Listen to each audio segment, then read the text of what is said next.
Welcome to Intelligence Gateway. C++ Programming Course, Lecture 06. Module 6, Object-Oriented Programming in C++, Introduction to Object-Oriented Programming. OOP, Classes, Objects, and Constructors. Inheritance building on existing classes. Polymorphism, one interface, multiple. Implementations. Encapsulation, keeping data safe and secure. Putting it all together. Object-Oriented Programming in Action. Introduction to Object-Oriented Programming. OOP. Object-Oriented Programming OOP is a programming paradigm that focuses on objects rather than functions or procedures. In OOP, objects are instances of classes which define their properties and behavior. This allows for more modular, reusable code that is easier to maintain and scale. One of the main benefits of OOP is encapsulation, which means that data and methods are hidden from outside access and can only be accessed through an object's interface. This improves security and makes it easier to change the implementation without affecting other parts of the program. Additionally, inheritance allows programmers to reuse code and build on existing classes, while polymorphism allows for more flexible and dynamic programming. Classes, objects, and constructors. In object-oriented programming, a class is a blueprint for creating objects. It defines a set of attributes and methods that all objects of that class will have.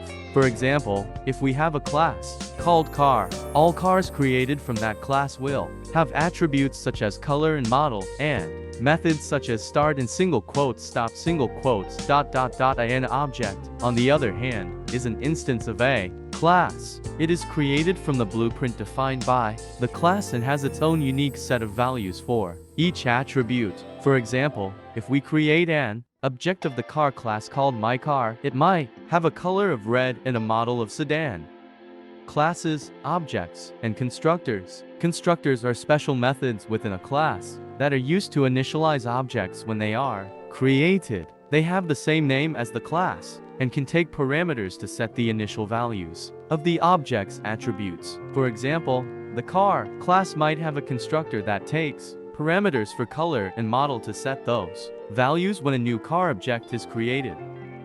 Inheritance building on existing classes. Inheritance is a powerful feature of object-oriented programming that allows programmers to create new classes based on existing ones. With inheritance, you can reuse code from an existing class and modify it as needed to create a new class that meets your specific needs. For example, imagine you are building a program that simulates a zoo. You might start by creating a class for animals with properties like name, species, and age. Then, you could create subclasses for different types of animals, such as lions, tigers, and bears. These subclasses would inherit the properties and methods of the parent animal class, but could also add their own unique features, such as roar or hibernate methods. Polymorphism, one interface, multiple implementations. Polymorphism is a key concept in object-oriented programming that allows for more flexible and dynamic programming. At its core, polymorphism refers to the ability of objects to take on multiple forms, depending on the context in which they are used. In practice, this means that programmers can create interfaces that define a set of methods or behaviors without specifying the exact implementation of those methods. This allows different objects to implement those methods in different ways, while still adhering to the same interface. The result is code that is more modular, easier to maintain, and more adaptable to changing requirements.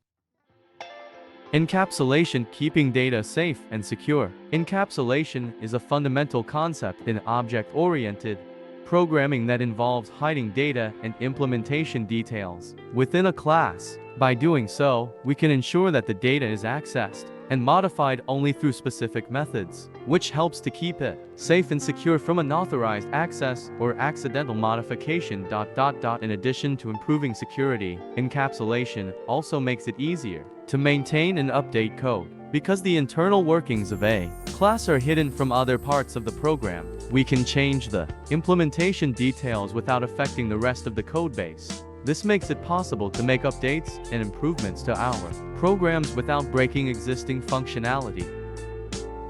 putting it all together, object-oriented programming in action. One example of how OOP can be used to solve real-world problems is in the development of video games. By using classes and objects to represent game elements such as characters, enemies, and items, developers can easily add new features and functionality without having to rewrite large portions of code. For instance, they can create a new character by inheriting from an existing character class and then adding any unique characteristics or behaviors. Another example is in the development of financial software. By encapsulating sensitive data such as account balances and transactions, programmers can ensure that this information is kept safe and secure. Additionally, by using polymorphism to provide multiple ways of accessing and manipulating this data, they can create more flexible and dynamic software that can adapt to changing needs and requirements. Thanks for watching. For more information, like, comment, and subscribe our channel.